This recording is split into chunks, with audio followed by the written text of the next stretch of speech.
Escapé de la casa de mi hijo por la noche tras leer el mensaje oculto de mi nuera. Siempre creí que, después de criar a un hijo con tanto esfuerzo, el momento más hermoso de la vida era ser acogida por él en la vejez. Que esa etapa estaría llena de gratitud, cariño y cuidado mutuo. Pero cuando fui a vivir a la casa de mi hijo después de la cirugía, descubrí que su esposa estaba intentando matarme. Poco a poco. En silencio. Y si crees que esta historia termina con una denuncia y un perdón, estás muy equivocado. Porque lo que pasó después, nadie jamás lo imaginaría. Quédate conmigo hasta el final, porque esta historia da un giro inesperado. Pero antes, cuéntame aquí en los comentarios. Y no olvides suscribirte al canal, porque cada historia aquí te va a dejar sin aliento. Me llamo Elena Márquez de la Vega, tengo 72 años, y fui costurera durante 40 de ellos. Madre de un único hijo, le entregué mi vida. Pero cuando necesité refugio, encontré veneno en lugar de amor. No sé por qué me sentía tan inquieta ese día. Acababa de salir del hospital, con el cuerpo adolorido pero el alma más necesitada de calor humano que nunca. Me repetía a mí misma que lo peor ya había pasado, que lo único que tenía que hacer era descansar y dejarme cuidar por mi hijo. Y ahí estaba Renata, con ese vestido beige, perfectamente planchado, y un ramo de flores que olía más a protocolo que a cariño. Me abrazó fuerte y me dijo al oído: «Aquí no es una carga, suegrita. Es parte de nuestra familia». Pero algo en su tono, algo en su voz me dejó un sabor raro en la boca, como cuando pruebas un té que está dulce, pero con un fondo amargo que no sabes de dónde viene. La casa estaba ordenada, reluciente, casi como si no quisieran que yo la ensuciara con mi presencia. Mi recámara estaba arreglada con cobijas nuevas, una almohada ortopédica y hasta una mesita con mis medicamentos alineados como soldaditos. Pero esa noche, mientras intentaba dormir, escuché risas apagadas detrás de la puerta. Risas de ella y de él. Mi hijo. Sentí una punzada en el pecho, como si algo se desacomodara. Cerré los ojos muy fuerte y me obligué a pensar en otra cosa. Tal vez solo estaba cansada. Tal vez solo necesitaba tiempo para adaptarme. Los días siguientes fueron una mezcla de atenciones incómodas y silencios densos. Renata me preparaba el desayuno antes de que yo despertara, me servía el té sin que yo lo pidiera, me acomodaba las cobijas mientras murmuraba cosas como ya no está para andar levantándose sola.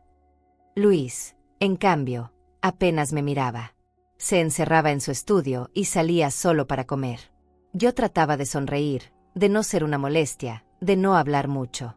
Me decía que tenía que ser agradecida, que ellos me estaban recibiendo en su casa, pero, ¿por qué sentía que no era bienvenida? Una noche, escuché un clic. Un sonido seco, corto, metálico. Me levanté con cuidado, usando la pared como apoyo. Fui hasta la puerta de mi recámara y traté de abrirla. Nada. Estaba cerrada. Por fuera. Respiré hondo. Intenté no entrar en pánico. Tal vez fue un error. Tal vez Renata se confundió.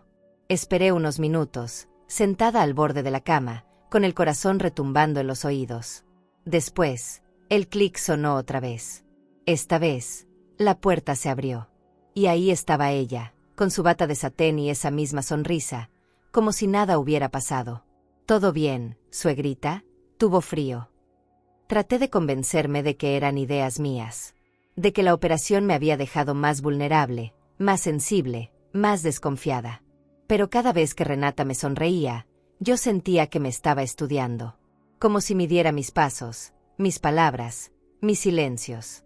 Hasta Luis me parecía diferente. Me hablaba con un tono que no conocía, como si estuviera repitiendo frases prestadas. Y cuando me animaba a contarle lo que sentía, cambiaba de tema o decía: «Mamá, ya estás imaginando cosas». Una tarde, la encontré en la cocina murmurando algo mientras revolvía una olla. Cuando me vio, sonrió de golpe, como si hubiera encendido una máscara. Me ofreció un té y dijo: «Este le va a caer bien, suegrita. Es relajante». Lo tomé, por educación. Pero mientras lo bebía, me sentí observada. No pude evitar pensar que me estaba cuidando, demasiado. Como si no quisiera que yo hiciera nada por mí misma. Como si necesitara tenerme quieta, callada, o algo peor. Pasaban los días y yo empezaba a caminar más despacio, a olvidar cosas simples. Pensé que era normal. Pero una parte de mí sabía que no, que algo estaba pasando, que esa sonrisa amable que ella me ofrecía tenía doble filo. Me preguntaba, entre suspiros, si sería yo la del problema, o si, tal vez, estaba viendo algo que nadie más quería ver. Y fue esa noche, mientras fingía dormir, que escuché pasos suaves acercándose a mi puerta. Me tapé con la cobija hasta el pecho y entrecerré los ojos. La vi, con la mano en la perilla, girándola, cerrándola. Y luego, ese clic otra vez. Esta vez, más claro, más frío, más real. Me desperté temprano ese día. El sol apenas asomaba por la ventana y yo ya estaba vestida, sentada al borde de la cama con mis pantuflas de lana y una idea fija: hacer el desayuno. No quería ser una carga, ni sentirme huésped en la casa de mi propio hijo. Había criado a Luis Alberto con las uñas, cosiendo por encargo, haciendo milagros con una olla y 2 papas. Sabía que podía aportar algo, aunque fuera preparar unos huevos con frijoles. Bajé con cuidado las escaleras, tomándome del barandal.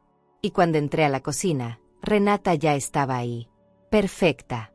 Maquillada desde las 6 de la mañana, con su mandil blanco sin una sola mancha, cortando frutas como si estuviera en un programa de televisión.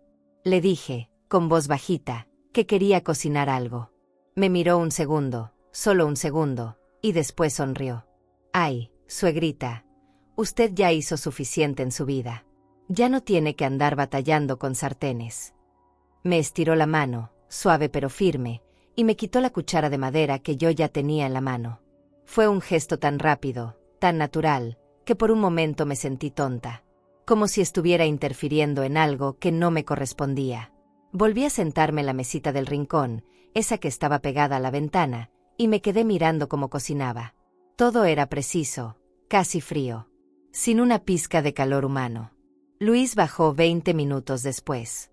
Apenas me saludó con un beso en la frente y se sentó a revisar su celular. Ni una palabra más.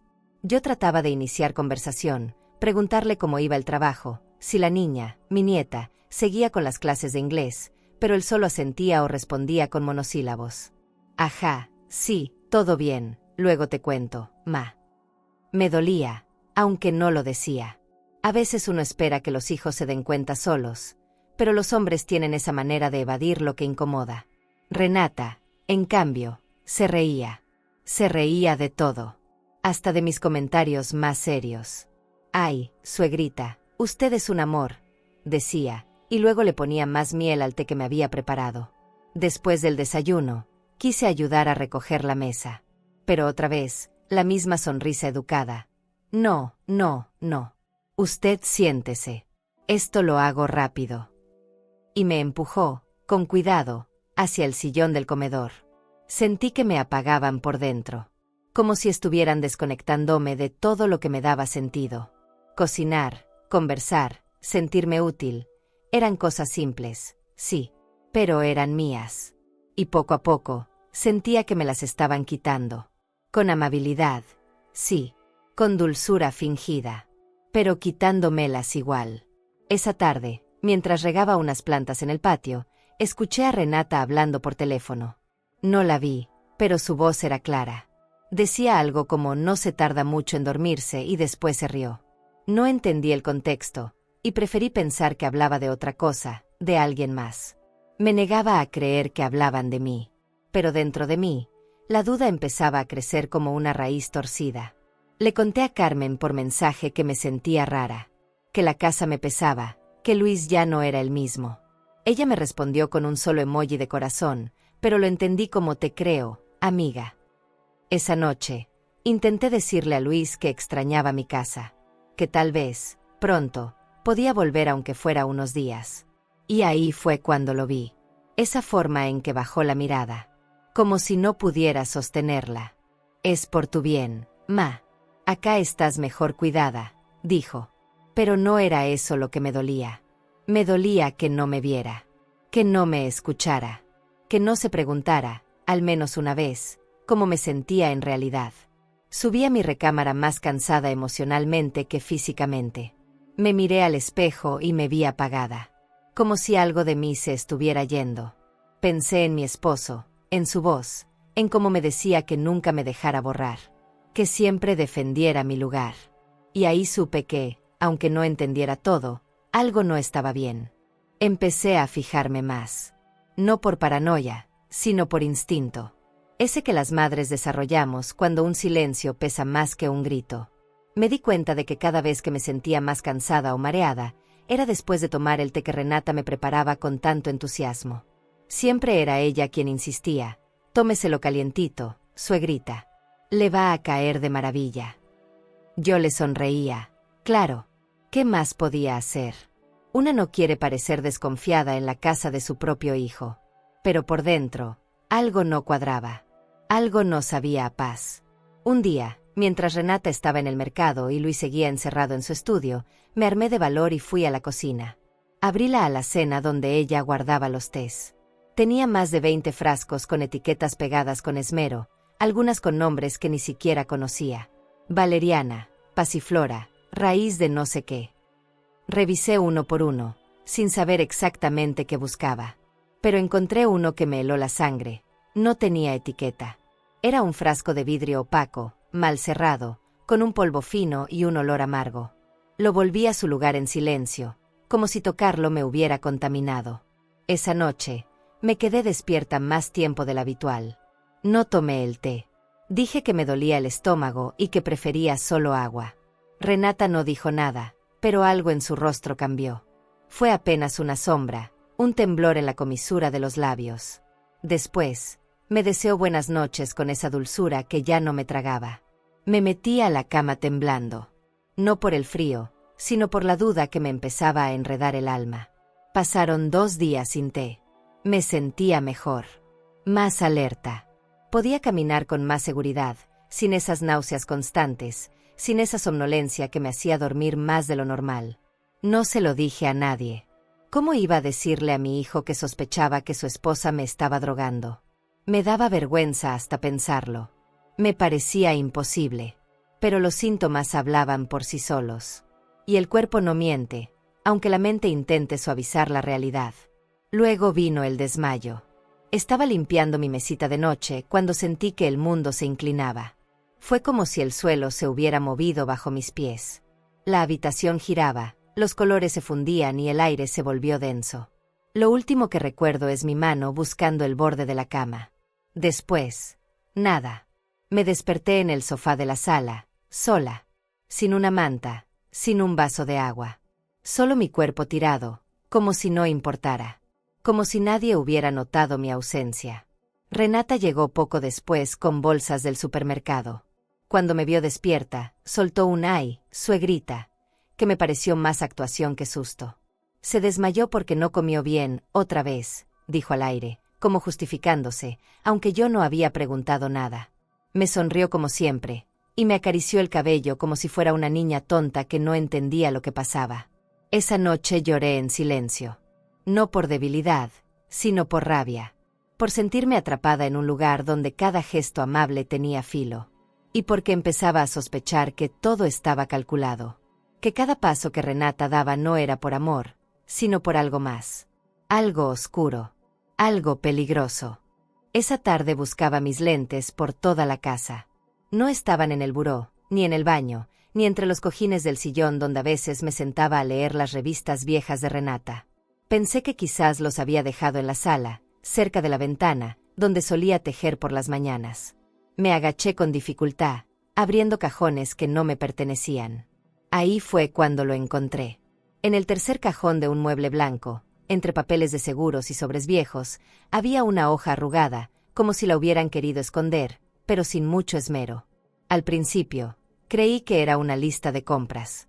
Pero no. Eran frases sueltas, escritas a mano. Algunas tachadas, otras subrayadas. Mis ojos tardaron unos segundos en comprender lo que estaban leyendo. Aumentar la dosis poco a poco. Que parezca natural. Después, la casa será solo nuestra. Sentí que el alma se me despegaba del cuerpo. Era como si el aire me faltara, como si el mundo entero hubiera dejado de girar. Me llevé una mano al pecho, respirando entrecortado, y me senté de golpe en la alfombra. Las palabras me daban vueltas en la cabeza. ¿Era esto lo que yo pensaba? ¿Era real? ¿Era posible que ella, que esa mujer a la que yo llamaba nuera, estuviera planeando matarme? Guardé el papel en mi sostén, como quien protege un secreto con la vida. Temblaba. No sabía si debía gritar, llorar o correr. Por un momento pensé en esperar a Luis, en mostrarle la nota de inmediato. Pero algo me detuvo. Tal vez fue el recuerdo de su mirada esquiva. Tal vez fue ese miedo tan antiguo de no ser creída. Lo que fuera, me hizo guardar silencio. Me levanté despacio, respirando como si tuviera 70 años más. Caminé hasta mi recámara y cerré la puerta con seguro. Esa noche, fingí todo. Fingí que me reía con las bromas de Renata, que el té me había gustado, que me dolía la rodilla y por eso me iba a acostar temprano. Observé cada rincón de la casa como quien lo hace por última vez. Me aseguré de tener mis papeles, mis identificaciones, un poco de dinero. Guardé lo esencial en una bolsa que parecía inofensiva, como esas que las abuelas usan para llevar el tejido. Pero dentro de mí, ya lo sabía, no volvería a dormir bajo ese techo. Esperé a que todo quedara en silencio. A que los pasos cesaran, a que las luces se apagaran, a que incluso el refrigerador dejara de hacer ruido. Me calcé los zapatos sin hacer sonido, me puse un suéter viejo y abrí con cuidado la ventana de mi cuarto. No era alta. Podía saltar sin lastimarme. Solo tenía que confiar en mis rodillas, en mi instinto, en el miedo que me empujaba a sobrevivir. Cuando toqué el suelo frío del patio, algo dentro de mí renació. Me vi a mí misma, a los 72 años, escapando de la casa de mi hijo como una fugitiva. Pero también como una mujer viva. Viva. Porque esa palabra ya no era algo que podía dar por sentado. Caminé hasta la calle sin mirar atrás. Con cada paso, me despedía de una mentira. Y me acercaba, sin saberlo, a la verdad más dura, pero también más mía. ¿Y tú? ¿Hasta qué punto se debe confiar ciegamente en la pareja de un hijo? ¿Y si tu instinto te dice que algo anda mal, lo ignorarías? Caminé más de lo que creí posible a mi edad. El frío de la madrugada me calaba los huesos, pero no me detuve. No sabía si era la adrenalina, la rabia o el miedo lo que me mantenía de pie. Cada calle que cruzaba me parecía más grande que la anterior, cada sombra más larga, pero no dejé que el terror me ganara. Solo pensaba en llegar con ella. Con Carmen. Mi amiga de toda la vida. Mi confidente. La única persona que me había visto llorar por amor, por hambre, por cansancio, y que jamás me había soltado la mano. Toqué su puerta casi sin fuerza. 2 veces. Y esperé. Ella tardó unos segundos en reaccionar, seguramente pensando que se trataba de un vecino o de algún borracho perdido.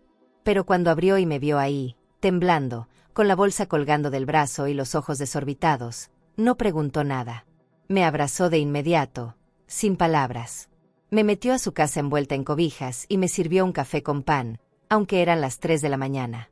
«¿Qué te pasó, mi reina?», me dijo, con esa voz bajita que usaba cuando yo era joven y corría a su casa con el corazón hecho pedazos. Le conté todo. Cada detalle. Desde los silencios raros hasta el papel. Se lo mostré. Lo alisó con sus manos arrugadas y lo leyó sin decir palabra. Solo al final levantó la vista y me dijo con una calma que me sostuvo el alma: «Esto no lo podemos dejar así, Elena. Esto no se puede quedar así».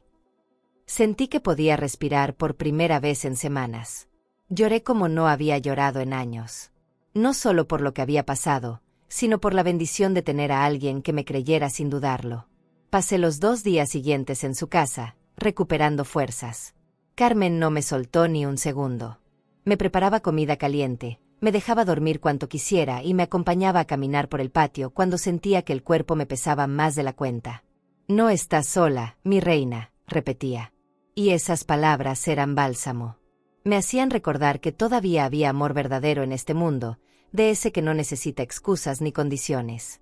Una mañana, mientras tomábamos café junto a la ventana, le pregunté si creía que debía hablar con Luis. Carmen guardó silencio unos segundos. Luego me miró directo a los ojos y dijo: «Sí, pero no para que te crea, sino para que sepa que tú no tienes miedo, que tú sabes la verdad». Sentí un nudo en la garganta. No era fácil. Era mi hijo. Mi niño. El mismo que se quedaba dormido en mis brazos cuando tenía fiebre. El que me decía mamita linda cuando necesitaba consuelo. ¿Cómo se enfrenta una madre a su propio hijo cuando el abismo entre los dos se ha vuelto tan grande? Esa tarde me senté frente al celular con los dedos temblorosos. Escribí y borré varias veces. No sabía cómo decirle lo que necesitaba decir. Al final, solo puse: Luis, necesito verte a solas. Es importante. Lo envié. Me senté a esperar. El reloj se me clavó en los ojos. 1 hora. 2. 3. Finalmente, me respondió: dime cuándo y dónde. Elegí un café discreto del centro, uno donde solíamos ir cuando él era joven. Le dije que lo vería ahí, al día siguiente. No dormí esa noche. Me pasé horas imaginando su reacción, su mirada, sus palabras. Pero no imaginé lo que realmente ocurrió. Porque a veces, ni el corazón de madre puede anticipar lo que está por venir. Llegué al café media hora antes. Siempre he sido puntual, pero esa mañana no era por costumbre. Era por nervios, por ansiedad, por miedo, también. Elegí una mesa junto a la ventana, la misma donde Luis y yo solíamos compartir un chocolate caliente cuando él salía de la secundaria. Me senté derecha, con el papel doblado cuidadosamente dentro de mi bolso, como si llevara un corazón herido ahí dentro. Pedí un té, aunque no tenía ganas de tomar nada. Solo quería ocupar las manos en algo, no dejar que se notara el temblor de mis dedos. Lo vi llegar desde lejos. Caminaba con prisa, la frente arrugada, el celular en la mano como siempre. Pero había algo distinto en su forma de mirar. Tal vez era culpa. Tal vez solo era cansancio. Se sentó frente a mí sin saludarme con beso. ¿Qué pasó, mamá?, preguntó, directo, como si ya estuviera a la defensiva antes de escucharme. Yo lo observé unos segundos. Su cara seguía siendo la de mi niño, pero sus ojos ya no eran los mismos. No dije nada al principio. Saqué el papel del bolso y lo puse sobre la mesa, bien extendido, como quien pone una herida abierta sobre la mesa del doctor. Luis lo miró sin entender. Luego lo leyó. Y vi cómo su rostro cambiaba. Palideció. Tragó saliva. Volvió a leer. Y entonces me miró. «¿Qué es esto?», murmuró. «¿Quién escribió esto?». Su voz temblaba. Yo no dije nada. Solo lo miré. Sabía que él sabía. No todo, pero algo. Algo dentro de él ya lo había sospechado. Solo que no quería verlo. «¿Estás diciendo que...?» «Renata», empezó a decir, pero no terminó la frase. Se pasó las manos por la cara. Cerró los ojos. Respiró hondo. «Esto no puede ser. Esto no puede ser». Me incliné un poco sobre la mesa y le dije despacio, con esa firmeza que aprendí con los años: «Tú sabes cómo soy, Luis. Nunca mentiría sobre algo así. Y mucho menos con esto». No lloré. No grité. No supliqué. Solo hablé como quien ha sido empujada al borde de un abismo, y decidió saltar para no dejarse caer. Luis bajó la cabeza. Se quedó en silencio largo rato. Yo podía ver cómo su mundo interno se resquebrajaba. Siempre pensé que lo más difícil sería que no me creyera. Pero no. Lo más difícil fue ver su corazón romperse en pedazos. Porque sabía que si me creía, tendría que enfrentarse a la verdad. Y la verdad a veces es más cruel que la mentira. Finalmente, levantó la vista. Sus ojos estaban rojos. «Voy a averiguar por mi cuenta esta noche. No le digas nada. Déjame ver con mis propios ojos». Asentí. No porque dudara de mí, sino porque él necesitaba ese paso para no odiarse el resto de su vida. Sabía que, si yo lo presionaba, su culpa se volvería rechazo. Y no podía perderlo también a él. Nos despedimos con un abrazo breve, casi torpe. Yo me quedé sentada un rato más, viendo cómo se alejaba. El té se había enfriado. Pero por primera vez en mucho tiempo, no me supo a veneno. Esa noche no dormí. Me acosté en el cuarto de Carmen, con las cortinas cerradas, el cuerpo cubierto hasta el cuello y el alma hecha nudos. Pero no pegué un ojo. No por miedo a Renata esta vez, sino por lo que Luis estaba a punto de descubrir. Quería confiar en él, en su juicio, en su capacidad de ver con claridad. Pero también sabía cuánto la amaba. Sabía que esa clase de amor, cuando está podrido por dentro, no se deja ir tan fácil. Me daba miedo que la verdad lo destruyera, o que la negara por miedo a enfrentarse a sí mismo. En la oscuridad, solo me acompañaban las respiraciones suaves de Carmen y el recuerdo del rostro de mi hijo cuando leyó el papel. Su palidez, su voz temblorosa, sus ojos que evitaban los míos. Esa imagen se me quedó tatuada en el pecho. Pensaba, si no lo ve ahora, ya no lo verá nunca. Y si lo ve, ¿estará listo para actuar? Luis llegó a casa como cualquier otra noche. O al menos, eso fue lo que me contó después. Entró, saludó a Renata con un beso frío, y se encerró en su estudio diciendo que tenía trabajo atrasado. Ella, según me dijo, no sospechó nada. O tal vez sí, pero se hizo la que no. Renata era experta en ocultar cosas detrás de esa sonrisa que parecía de catálogo. Luis esperó. Esperó a que ella fuera al baño, a que bajara al patio, a que se metiera a bañar. No sé cuántas veces se convenció de que estaba exagerando. Pero lo hizo. Salió del estudio, caminó hasta la alacena donde yo le había dicho que estaban los frascos, y buscó. Abrió uno por uno. Leyó etiquetas. Vio el frasco sin nombre. Y fue ahí que todo cambió. Porque cuando lo abrió, el olor lo golpeó como un recuerdo. Amargo. Penetrante. Como algo que no pertenece. Fue entonces cuando fue al baño y vio los frascos de mis medicamentos. Algunos estaban abiertos, otros con etiquetas cambiadas. El orden meticuloso que Renata siempre presumía, no era orden. Era control. Era manipulación. Luis dijo que sintió náuseas, que tuvo que apoyarse en el lavamanos. Que de pronto, la casa que creía conocer se volvió ajena. En ese momento, oyó que Renata reía desde el cuarto. Reía con alguien por teléfono. La voz de ella salía por las rendijas de la puerta como una melodía venenosa. Luis se acercó. No hizo ruido. Escuchó. Y lo que escuchó, terminó de destruirlo. Con lo que heredaremos, abrimos la cafetería. Solo tengo que aguantar un poco más. Así, sin remordimiento. Sin miedo. Sin alma. Luis me contó que sintió que se le partía algo dentro. Que quiso entrar gritando, confrontarla, exigirle explicaciones. Pero se contuvo. Se fue al cuarto de su hija, la besó en la frente dormida, y después se encerró en el baño a llorar. Me imagino ese momento y se me rompe el corazón. Porque no hay peor veneno que el que viene disfrazado de hogar. Y porque no hay peor traición que la que uno mismo no quiso ver a tiempo. Después de llorar, hizo lo correcto. Tomó su celular, me llamó y me dijo, con la voz más rota que le he escuchado, «Mamá, tenías razón». Yo no pude hablar. Solo escuchaba su respiración, entrecortada, como si le faltara el aire. «Ya llamé a la policía», dijo. Y entonces, lloramos los dos. En silencio. Con ese tipo de lágrimas que no se ven, pero que dejan cicatrices profundas. Luis no era un hombre débil. Pero esa noche, entendió que hay cosas que quiebran incluso al más fuerte. Y que la sangre, por mucho que duela, no debe ser ciega. Cuando colgó, me quedé sentada en la orilla de la cama, con las manos apretadas entre las piernas. Carmen me miró desde el pasillo, sin decir palabra. Caminó hacia mí, me puso una mano en el hombro y murmuró, «Ahora sí empezó todo, Elena». Y tenía razón. Porque lo que venía no era solo justicia. Era también reconstrucción.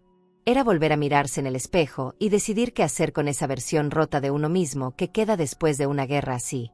Cuando colgué la llamada, me quedé un buen rato con el celular en la mano, como si aún escuchara la voz de Luis. Sentía que el aire me pesaba, que las paredes eran más estrechas, que mis huesos se querían doblar. Pero no lloré. No más. Me temblaban los dedos, sí. Me dolía la espalda, sí. Pero ya no había espacio para lágrimas. Lo que sentía era otra cosa. Era rabia. Era confirmación. Era como si de pronto todas las piezas que me habían querido esconder se acomodaran por sí solas. Luis había visto. Había oído. Ya no era solo mi palabra contra su casa. Ahora era su verdad también. Y eso, aunque doliera, me daba una fuerza que creí perdida. Carmen me preparó una infusión y se sentó conmigo en silencio. No me preguntó nada. Solo me miraba con esos ojos de mujer que ya lo ha vivido todo. Y ahora, Elena, ¿qué vas a hacer con ese dolor?, dijo de pronto. No supe qué responderle. Porque el dolor no desaparece solo porque la justicia llega. A veces la justicia es apenas una sombra. Y lo que duele de verdad es lo que no se puede devolver: la confianza, el tiempo, la dignidad. Me recosté en el sofá, mirando el techo como si ahí pudiera encontrar respuestas. No quería venganza. Pero sí necesitaba que todo el mundo supiera que yo no estaba loca. Que yo no me inventé nada. Que sobreviví porque no me callé. Esa noche dormí poco. Me la pasé dando vueltas, pensando en Luis, en lo que estaría sintiendo. Imaginaba su cara, su desesperación, el momento en que colgó con la policía. Pensaba en mi nieta, dormida en su camita, sin saber que su mundo estaba a punto de cambiar para siempre. Pensaba en Renata, en si sospecharía algo, en si ya estaría armando una nueva mentira. Me costaba creer que alguien pudiera mirar a los ojos de una familia y maquinar una destrucción tan lenta, tan premeditada. Pero ahí estaba. La evidencia, el té, los frascos, el papel, todo estaba ahí. Y aún así, había una parte de mí que no quería odiarla. No por ella, sino por mí. Porque odiar desgasta. Y yo ya había sido desgastada por muchas cosas en la vida. Por la pobreza, por el abandono, por las veces que me cerraron puertas solo por ser mujer. No quería sumar odio a mi lista. Solo quería verdad. Al día siguiente, nos quedamos esperando noticias. Luis me mantuvo informada por mensajes. La policía vino temprano. Ya vieron los medicamentos.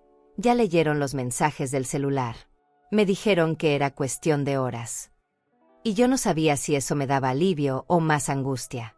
Porque una cosa es saber lo que te hicieron.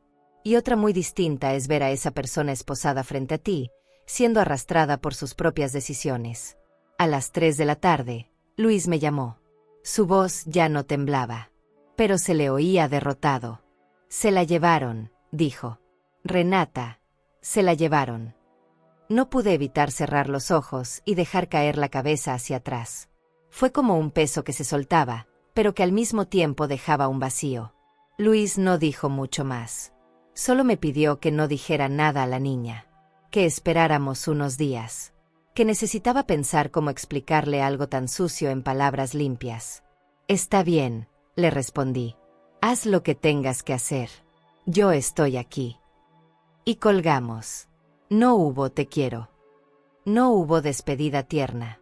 Solo dos almas rotas sosteniéndose desde la distancia. Carmen me abrazó sin decir palabra. Sentí su pecho tibio contra el mío y pensé en todas las veces que me había salvado sin hacer ruido. Tener una amiga así, a esta edad, es como tener un escudo contra el mundo. Me preparó de comer aunque no tenía hambre. Me trajo una manta aunque no tenía frío. Me dijo, vamos paso a paso. Lo importante es que tú sigues aquí. Y sí, seguía ahí. Pero ya no era la misma. Algo en mí había cambiado. Algo en mí se había despertado. No solo estaba viva, estaba lista. ¿Y tú? ¿Podrías perdonar a tu hijo por no haberte creído a tiempo? ¿O el silencio también es complicidad? El día que citaron a Renata a declarar, yo no fui. No porque no quisiera verla enfrentar las consecuencias, sino porque sabía que ese no era mi lugar. La justicia, cuando llega, tiene su propio ritmo y su propio idioma. Y yo ya había hablado todo lo que tenía que decir. Era el turno de ella. De explicar, de mentir, de sostener su teatro frente a personas que no se dejan engañar tan fácilmente. Luis fue quien me mantuvo al tanto. Me escribía por mensaje, cortante, preciso. Ya llegó. Trae cara de víctima. Está diciendo que tú la odias desde siempre. Yo leía y no sentía enojo. Sentía pena. Porque la mentira, cuando se desespera, se vuelve patética.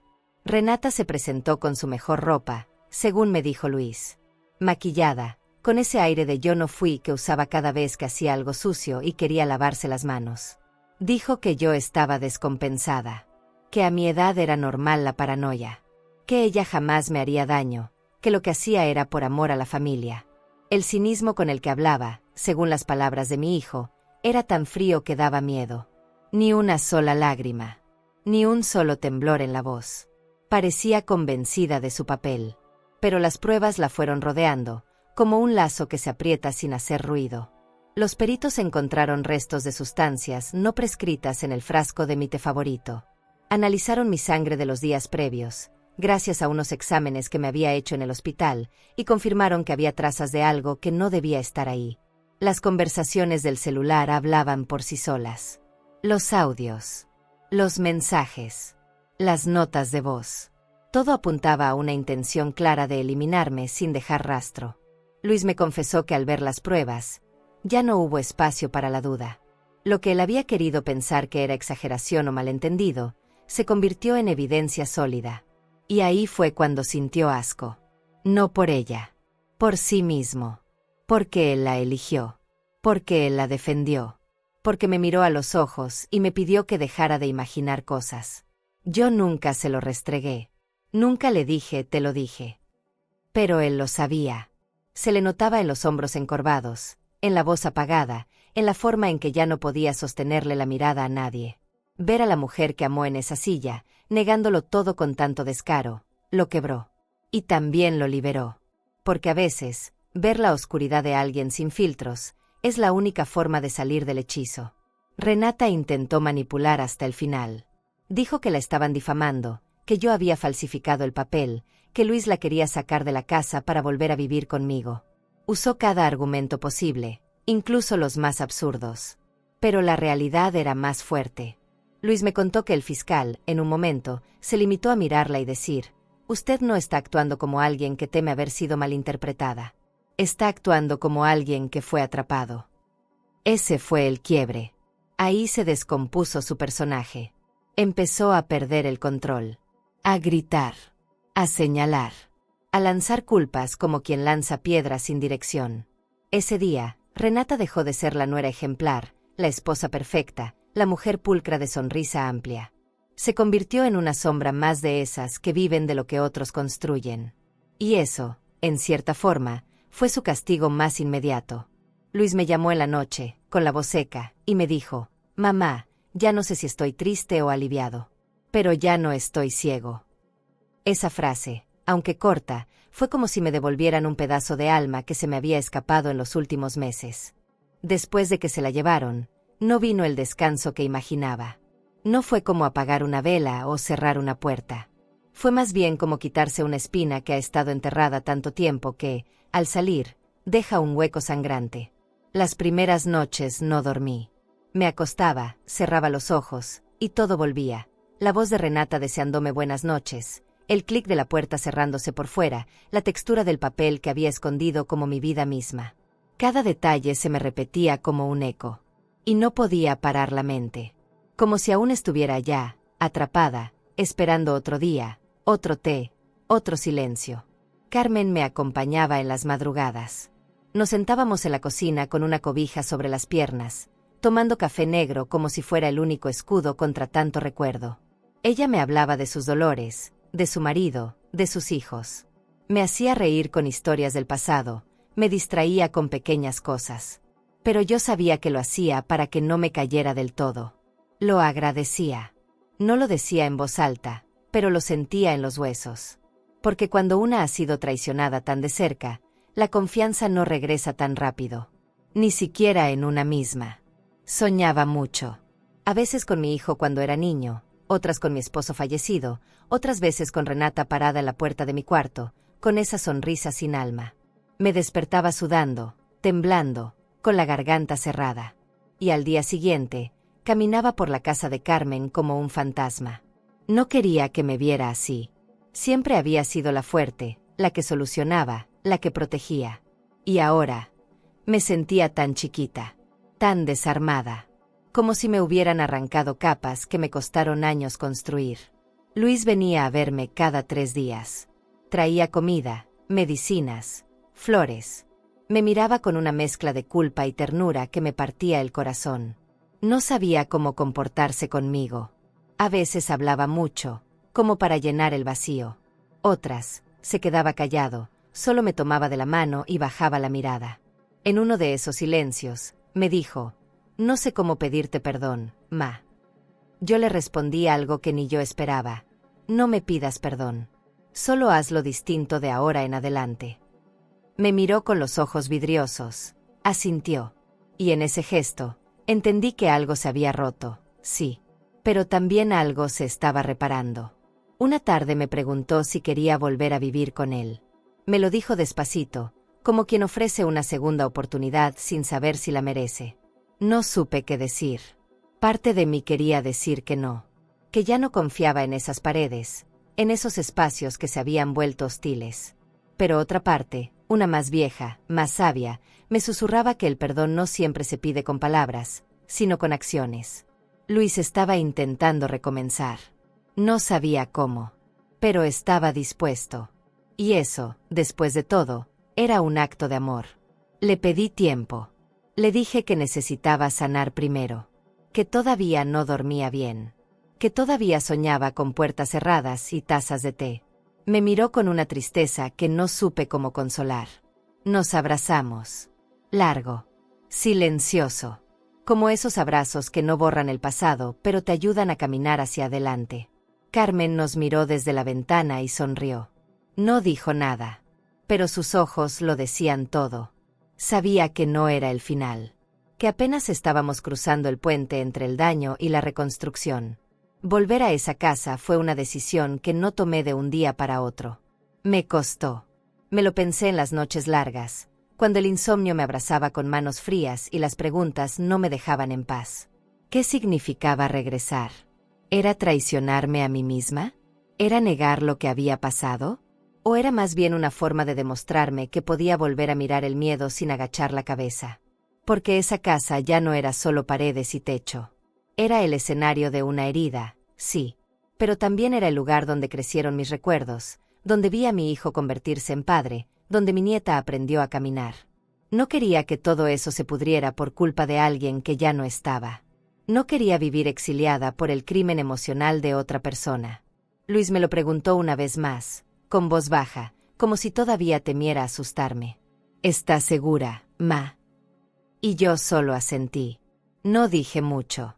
La seguridad no siempre se grita. A veces basta con respirar hondo y caminar. Hicimos la mudanza en silencio. No había cajas que desempacar porque casi nada era mío. Me llevé solo lo justo, mis medicinas, mi costurero, unas fotos viejas y el cuaderno donde había empezado a escribir lo que me estaba pasando. No lo compartí con nadie, ni siquiera con Carmen. Era mi refugio.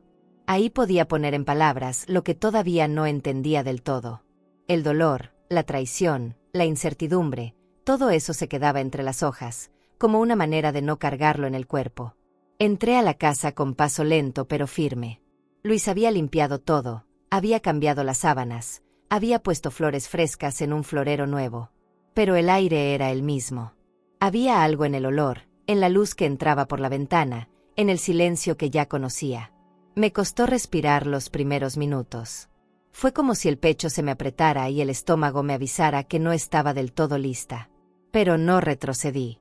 Me senté en la sala, respiré hondo y me permití sentir. No ignorar. Sentir. Porque para sanar hay que pasar por el fuego. Y yo ya no estaba dispuesta a seguir huyendo de lo que dolía. La niña me abrazó como si no hubieran pasado los días. Me rodeó con sus bracitos y me dijo, «Abuelita, ya no te vayas». Y esa frase me rompió. Porque los niños ven lo que los adultos no quieren mirar. Ella había sentido mi ausencia. Había notado la tensión, los cambios.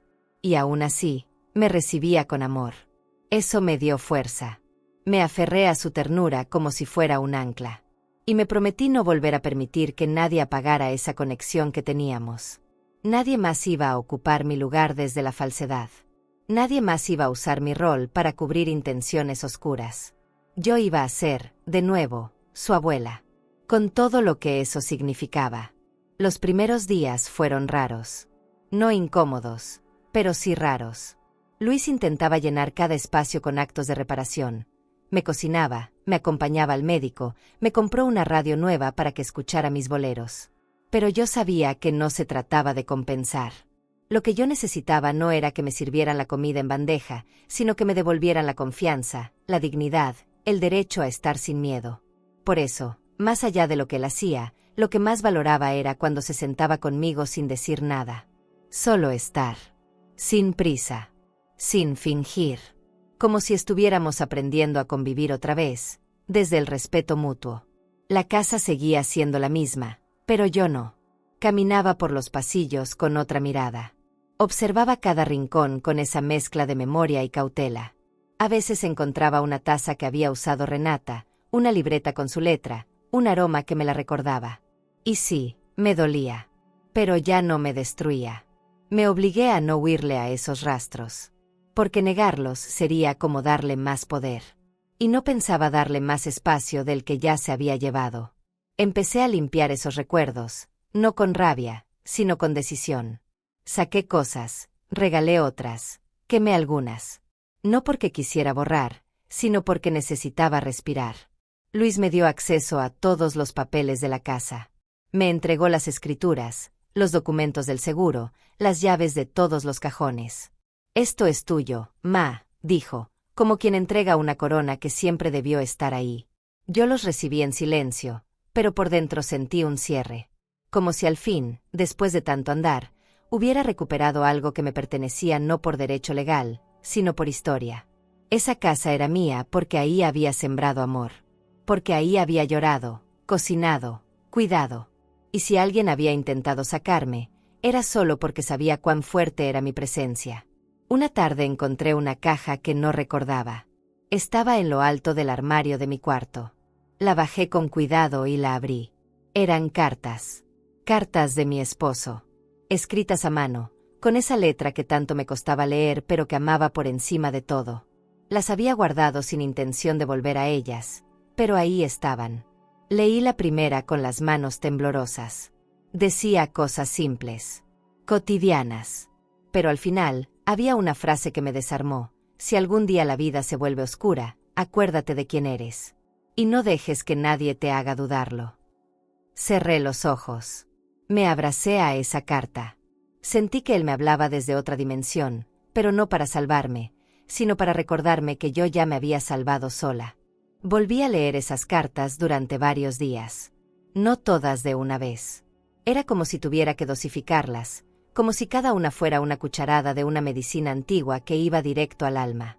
Eran palabras de mi esposo escritas en años distintos, en tonos distintos, desde momentos distintos. Había unas llenas de amor, otras con nostalgia, algunas incluso con enojo por lo que pasábamos en ese entonces. Pero todas tenían algo en común. Me hablaban directo. Como si el papel fuera solo un canal, pero la voz seguía viva en mi memoria. Y había una frase que se repetía en varias de ellas, como un eco a lo largo del tiempo: no te olvides de ti, Elena. Esa frase se me clavó como una verdad. Porque sí, en algún punto me olvidé de mí. Me entregué tanto a ser madre, a sostener, a dar, a proteger, que me dejé al final de la fila. Me convertí en la mujer que hacía todo por todos, menos por ella misma.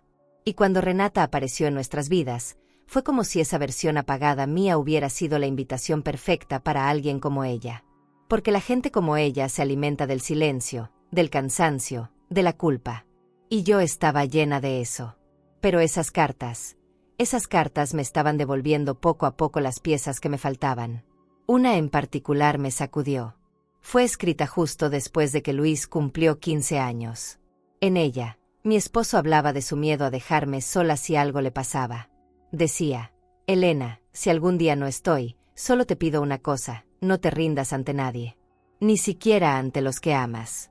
Porque hasta el amor puede volverse egoísta si uno no pone límites. Leí esa línea 10 veces. Y cada vez que la leía, entendía mejor todo lo que me había pasado. No era solo Renata.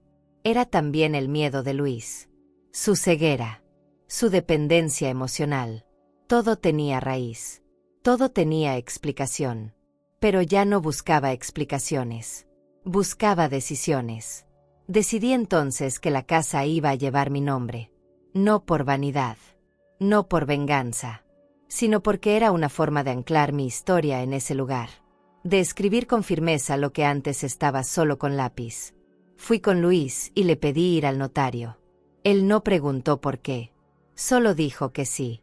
Durante el trámite, me temblaban las manos, pero por dentro me sentía más fuerte que nunca.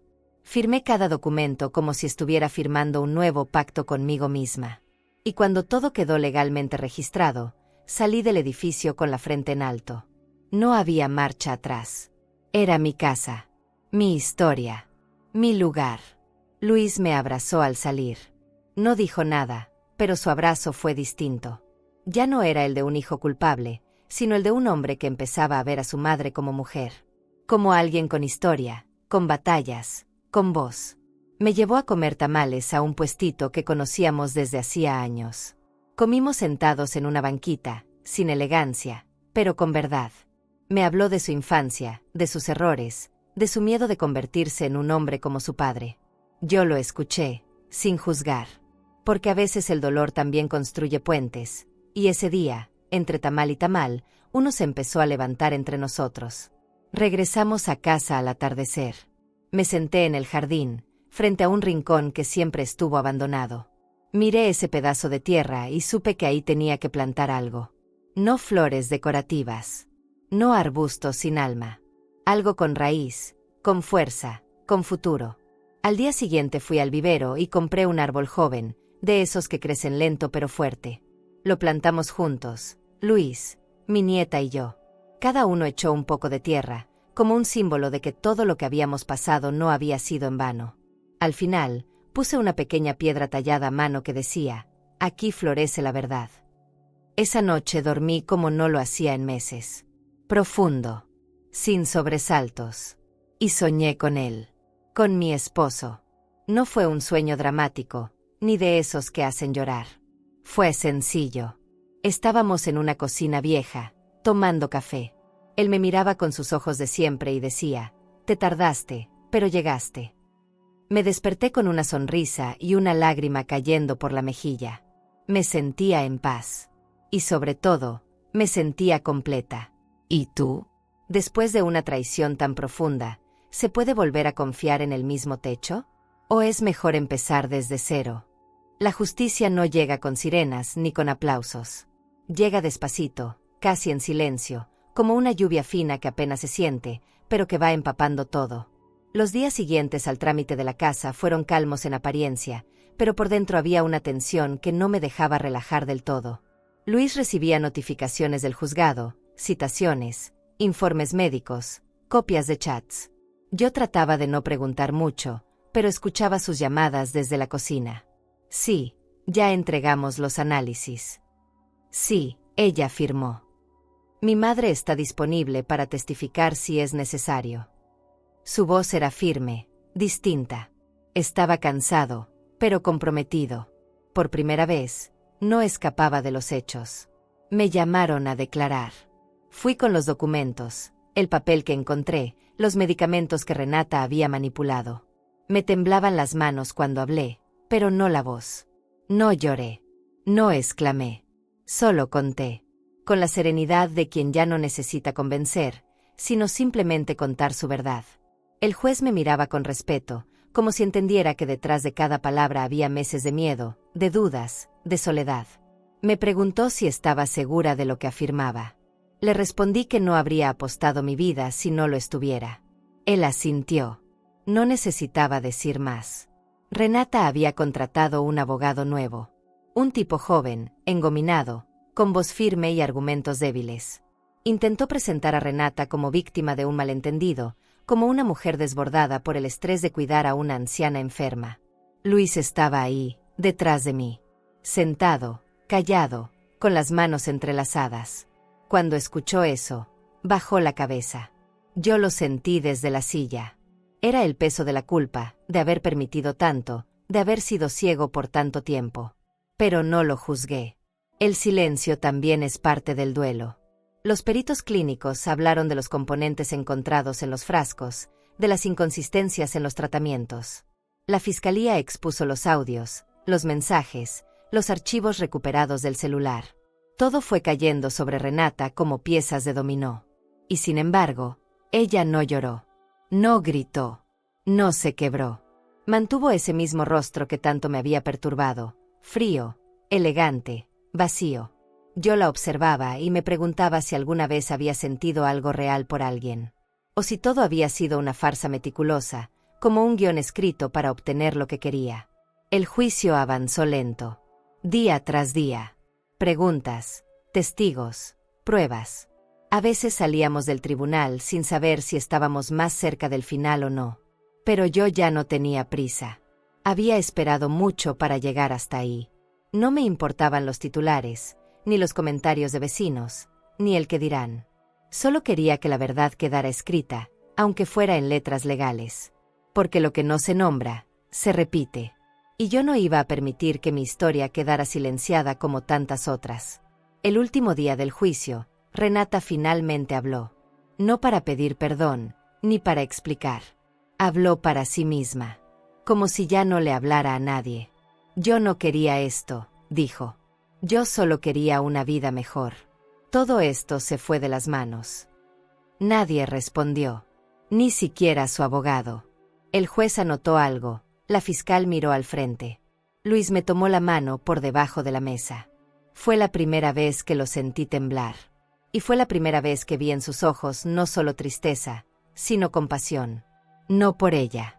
Por lo que todos habíamos permitido. La sentencia fue clara. Renata quedaba formalmente imputada por tentativa de homicidio agravado, manipulación de fármacos y fraude familiar. Su libertad fue revocada. Salió esposada, sin mirar atrás. Pero justo antes de cruzar la puerta, se giró. Nos miró a Luis y a mí. Y dijo en voz alta, con los ojos llenos de algo que no supe nombrar: «Tú eras mío, Luis». Esa frase quedó suspendida en el aire. Nadie la respondió. Nadie la contuvo. Solo el eco del metal de las esposas contra su muñeca marcó el final de esa escena. Salimos del juzgado en silencio. Caminamos hasta el coche como si acabáramos de enterrar a alguien.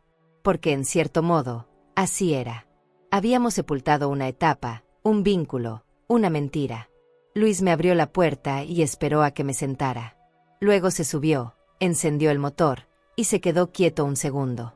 «Mamá», dijo, sin mirarme. «Gracias por no rendirte».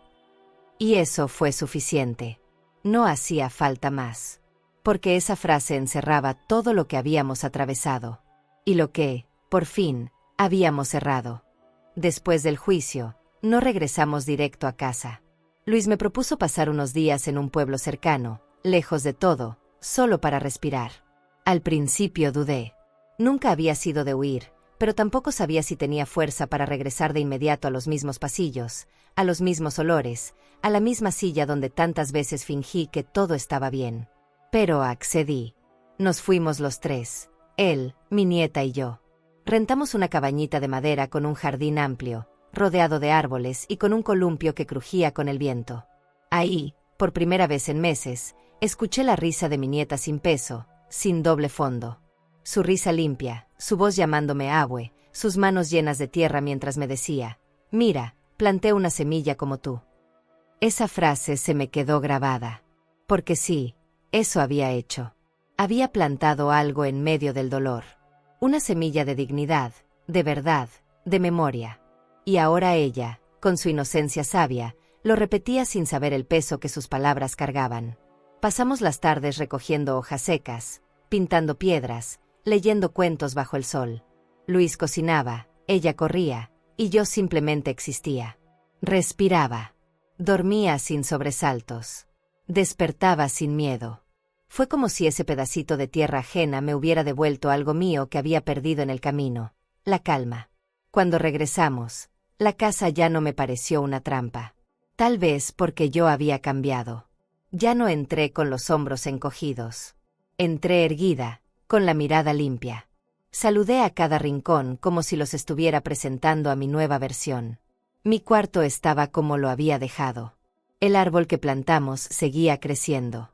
La piedra con la inscripción seguía en su lugar. Me arrodillé junto a él, toqué la tierra húmeda, y le susurré gracias. No sé si a Dios, a la vida, o a mí misma. Pero era un gracias profundo, de esos que nacen del alma. Volví a mi rutina de siempre, pero con un ritmo distinto. Empecé a bordar de nuevo. Saqué mis hilos, mis telas guardadas, y retomé los encargos que tenía pendientes. Algunas vecinas venían por manteles, otras por vestidos de niña. Me sentía útil. Presente. No como alguien que está esperando que pase el día, sino como alguien que está dejando huella en él. Y cada tarde, cuando el sol bajaba, me sentaba con mi nieta en el jardín. Ella hablaba de su escuela, de sus amigas, de sus dibujos. Yo la escuchaba con atención, pero también con una ternura que me crecía en el pecho. Porque verla así, era una prueba viva de que todo lo que hice valió la pena. Una tarde, mientras me ayudaba a regar las plantas, se me quedó mirando seria. «Abuelita», dijo, «¿por qué esa mujer mala quería hacerte daño?» Me tomó por sorpresa. No esperaba esa pregunta tan directa. Me arrodillé frente a ella, la tomé de las manos, y le dije, «Porque a veces, mi amor, la gente confunde querer con controlar. Y cuando alguien quiere tenerlo todo, empieza a lastimar a los demás». Ella frunció el ceño, pensativa. «Pero tú no te dejaste». «No, mi vida. No me dejé». Y al decirlo, sentí una fuerza que no sabía que aún tenía. Me pidió que le enseñara a coser. «Quiero hacer algo para ti», me dijo. Le di una aguja sin punta, un retazo de tela y la guié punto por punto. Se frustraba, se reía, se concentraba. Y yo, al verla, recordé a mí misma de niña, aprendiendo con mi madre. Fue un ciclo que se cerró sin alardes, solo con hilos, risas y paciencia. Ella terminó su primer bordado, un corazón torcido, con flores alrededor. Lo enmarcamos y lo colgamos en la entrada. «Para que nadie se olvide de quererte bien», escribió en un papelito que pegó abajo. No pude contener el llanto. Luis entró justo cuando yo secaba mis lágrimas. Leyó el cartelito y me abrazó sin decir nada. No hacía falta. A veces, el amor se dice en gestos, en detalles, en una aguja y una niña, en una madre que vuelve a la vida después de haber sido enterrada en silencio. El jardín se convirtió en nuestro lugar. Plantamos más, jugamos más, nos curamos más. Y en medio de todo eso, entendí que el amor no desaparece con el daño. Solo necesita volver a ser cultivado, con cuidado, con verdad, con tiempo. La decisión de formalizar la herencia no fue impulsiva ni tomada desde la euforia de un día luminoso. Fue una semilla que germinó en silencio, noche tras noche, entre el murmullo de mis pensamientos y el susurro de mi instinto. Llevaba semanas dándole vueltas, escribiendo frases incompletas en mi cuaderno viejo, tachando fechas, haciendo listas de pros y contras que al final se reducían a una sola pregunta: ¿cómo quiero que me recuerden? No como la mujer que lo perdió todo en manos ajenas, sino como la que, incluso rota, supo recuperar lo que era suyo. Y cada vez que veía a mi nieta correr por el jardín, con las rodillas sucias y el alma limpia, entendía que era ahora. Que no se heredan solo casas, se heredan historias. Y las nuestras debían quedar en manos honestas. Luis, al escucharme, no necesitó discursos. Me miró con los ojos lavados por la culpa y la redención, y dijo lo único que realmente importa entre un hijo y una madre: confío en ti. Fuimos al notario un martes nublado, como si el cielo también supiera que estábamos cerrando un ciclo. Pero esta vez no firmábamos por miedo ni por urgencia. Firmábamos por legado, por dignidad. Coloqué su nombre y el de mi nieta como herederos directos, con una cláusula que no admitía discusión. La casa no podría venderse, dividirse ni hipotecarse. Tenía que pasar, como una promesa, de corazón en corazón. El notario frunció el ceño y dijo: «Esto no es habitual». Y yo le respondí: «Lo habitual no me salvó. Lo justo, sí». Cuando firmé, lo hice con una calma que me sorprendió a mí misma. No me tembló la mano. No dudé. Cada letra de mi nombre era un cierre a algo viejo, al miedo de no ser escuchada, a la rabia de sentirme invisible, a la soledad de tantas madrugadas donde pensé que estaba perdiendo la razón. Luis me besó la mano como cuando era niño y me traía flores robadas del parque. Ese gesto, sin palabras, me devolvió una ternura que pensé que ya no volvería. Me vi reflejada en sus ojos y por un instante reconocí a ese hijo que crié con las uñas, el que me decía ma mientras me abrazaba después de un golpe en la escuela o una caída en la bici. No el hombre ciego. El niño que volvía a casa. Volvimos juntos ese mismo día. El aire olía a tierra mojada. Mi nieta salió corriendo a recibirnos con una flor en la mano y la risa suelta. Fue ella quien, sin saberlo, selló todo con una sola frase: «Vamos a terminar el jardín, abue». Y sí, era tiempo.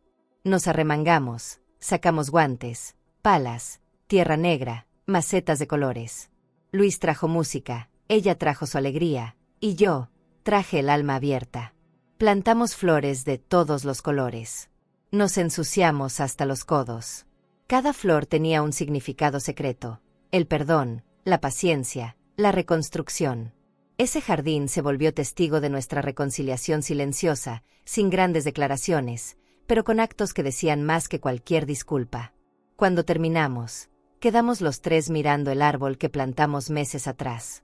Estaba más alto, más fuerte. Sus hojas parecían hablar con el viento.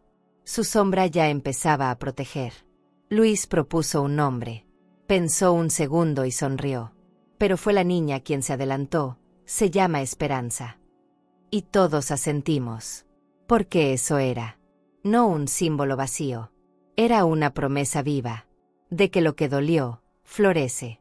De que lo que intentaron secar, sigue creciendo. De que el alma, cuando se aferra a la verdad, siempre encuentra raíz. Yo quería dejar algo más que recuerdos bonitos. Así que mandé a hacer una placa de cerámica. Se la encargué a una vecina artista que, como yo, sabía lo que es empezar de nuevo después de una tormenta. Le pedí que escribiera una frase que me acompañó desde niña, que mi madre decía con los dientes apretados cuando la injusticia intentaba callarla: donde hay verdad, no hay veneno que pueda matar el alma. Cuando la tuve en las manos, la sentí pesada. No por el material, por su significado. La llevamos entre los tres hasta el árbol. Cavamos un poco. La enterramos a sus pies. No como un adorno, como un acto de fe. Mi nieta fue la que puso la última palada de tierra. Luis tomó una foto con sus manos aún sucias. Yo me quedé mirando esa piedra como quien mira un altar. Porque eso era. Un altar a la verdad, a la resistencia, a la memoria. Por primera vez, no sentí necesidad de defenderme de nada. Porque lo que habíamos vivido ya no era una herida. Era una lección. Y esa casa, ese árbol, ese jardín, no eran un trofeo. Eran un hogar. El hogar que intentaron quitarme. Y que yo, con dignidad, recuperé. El tiempo empezó a pasar con otra cadencia. No más el tic-tac angustioso de los días eternos. No más el insomnio contando heridas, repasando palabras no dichas, recordando el roce áspero de una taza ofrecida con veneno. Ahora el reloj marcaba cosas simples. El sonido de la regadera cuando Luis se despertaba, los pasos pequeños de mi nieta corriendo por el pasillo, el canto suave del viento atravesando las cortinas recién lavadas. Cada sonido me decía que la casa había vuelto a respirar, que el miedo se había marchado por fin. Mi cuerpo, claro, todavía llevaba cicatrices. Algunas visibles, otras no. A veces despertaba con el corazón acelerado, como si algo estuviera a punto de romperse otra vez. Pero duraba poco, porque al abrir los ojos, reconocía los techos, los olores, los cuadros colgados con amor. Y me repetía en silencio: esta es mi casa. No porque la firmé, no porque me la devolvieron, sino porque me la gané de nuevo, paso a paso, lágrima por lágrima. Volví a tomar pedidos de costura. No por necesidad, sino por algo más profundo: placer, identidad, dignidad. Era como recuperar un lenguaje antiguo que me pertenecía. Las mujeres del barrio llegaban con sus telas dobladas bajo el brazo, con sus historias bordadas en la mirada. Algunas querían vestidos para bautizos. Otras, manteles para navidades que aún no llegaban. Yo las escuchaba con calma, como quien recibe una confesión. Cada tela tenía una textura distinta, un aroma distinto, un ritmo distinto. Había quienes venían por costura y terminaban llorando en mi cocina. Yo no preguntaba. Solo ofrecía café caliente y un silencio respetuoso. Porque aprendí que la costura también es sanación. Decidí abrir un espacio para enseñar. No un taller. No una academia. Un rincón del alma, donde otras pudieran aprender lo que a mí me costó años entender: que una mujer con aguja en mano también escribe su historia. Llegaron dos chicas jóvenes, con manos torpes y ojos inquietos. Les enseñé a enhebrar, a medir sin apuro, a soltar el hilo con suavidad. Pero sobre todo, les enseñé a confiar. Porque detrás de cada puntada hay un acto de fe. Una promesa de que algo roto puede volverse bello. Me sentía viva ahí. No como maestra, como testigo de transformación. Luis, mientras tanto, se convirtió en otro hombre. Más atento, más humano. Ya no estaba perdido en sus propios silencios. No me vigilaba, pero tampoco se ausentaba. Aprendió a estar sin invadir, a acompañar sin controlar. A veces se sentaba a leer cerca de donde yo bordaba. Otras, cocinaba con su hija mientras yo me recostaba en el porche, con los pies cubiertos por una manta tejida por mí. Nunca hablamos de Renata. Nunca analizamos lo que fue. No hacía falta. El pasado se respiraba en los gestos que habíamos decidido cambiar. Y eso bastaba. Ver a mi nieta florecer fue como ver una segunda oportunidad de vida. La escuela la emocionaba. Los amigos la hacían reír con esa risa limpia, esa que solo los niños saben tener cuando aún no han sido contaminados. Cada tarde traía algo nuevo para mostrarme, un dibujo, una palabra nueva, una piedrita con forma de corazón. Me abrazaba como si yo fuera su refugio. Y yo me dejaba abrazar como si ese abrazo me cerrara las heridas abiertas. Le tejí una capa rosa con flores bordadas. Cuando se la puse, ella giró y dijo: «Abuelita, parezco un árbol mágico como el del jardín». Y sí, ella era ese árbol. Pequeño, pero fuerte. Doblado, pero no roto. Y profundamente lleno de vida. Un día cualquiera, que terminó siendo uno de los más significativos, me senté frente al árbol. Había crecido más de lo que esperaba. Ya no era solo una promesa verde. Era un testigo silencioso de todo lo que habíamos sobrevivido. Llevé conmigo una silla, una taza de té de canela, y el cuaderno que había empezado en casa de Carmen, en los días de fuga y miedo. Lo abrí con temor, como quien abre una vieja herida. Las primeras páginas estaban llenas de tinta temblorosa, frases partidas, dibujos de ventanas cerradas. Leí con respeto. Y no me reconocí. Pero sí reconocí mi valor. Esa mujer que escribió huyendo, con la respiración agitada y el corazón roto, era también yo. Una yo valiente, aunque asustada. Una yo que, con 70 y tantos años, se atrevió a decir basta. Cerré el diario. No porque quisiera olvidar, sino porque ya había sido leído por la única persona que importaba, yo misma. No lo guardé con pena. Lo dejé sobre la mesa, abierto en blanco, y comencé a escribir una nueva entrada. No como conclusión, sino como celebración. Porque el final de algo no siempre se escribe con un punto. A veces se escribe con una coma, y después viene lo más hermoso. La carta llegó una mañana sin ruido, sin anuncio, sin drama. Apenas un sobre blanco, común, en medio de la publicidad y las cuentas. No tenía sello especial ni ninguna advertencia que dijera lo que traía dentro. La abrí con el mismo movimiento con el que he abierto cientos de papeles en mi vida, sin sospechar que dentro venía el cierre simbólico de una historia que me marcó la carne y el alma. Leí en voz baja, sin pestañear. Era del juzgado. Decía que Renata, legalmente, perdía todo derecho sobre la casa, sobre los bienes, sobre cualquier vínculo con nosotros. La resolución era firme, inapelable. Había sido removida no solo de nuestras vidas, sino también de nuestra historia escrita. Cerré el papel con cuidado, lo doblé y me lo guardé en el pecho, como quien guarda una cicatriz y no una victoria. No lloré. No sonreí. Solo respiré profundo. Me puse mi chal de lana, bajé las escaleras, crucé la casa sin prisa y salí al jardín. El árbol que plantamos juntos estaba allí, erguido, más alto que nunca. Me senté en la banca de madera frente a él, esa que Luis reparó con sus propias manos, y apoyé la carta sobre mis piernas. Toqué la tierra con los dedos. Acaricié la corteza. Me sentí abrazada por algo que no se ve, pero que se siente. No era alivio lo que tenía dentro. Era certeza. Esa certeza que solo llega cuando el alma sabe que hizo lo correcto. Ya no necesitaba pruebas. Ya no necesitaba demostrarle nada a nadie. Solo quedaba vivir. Luis salió con una taza de café caliente, como si supiera exactamente el momento. Me la ofreció sin decir palabra. Se sentó a mi lado, ambos mirando el árbol como si fuera una película. ¿Y ahora?, me preguntó. Ahora, sembramos otra cosa, le respondí. Él asintió.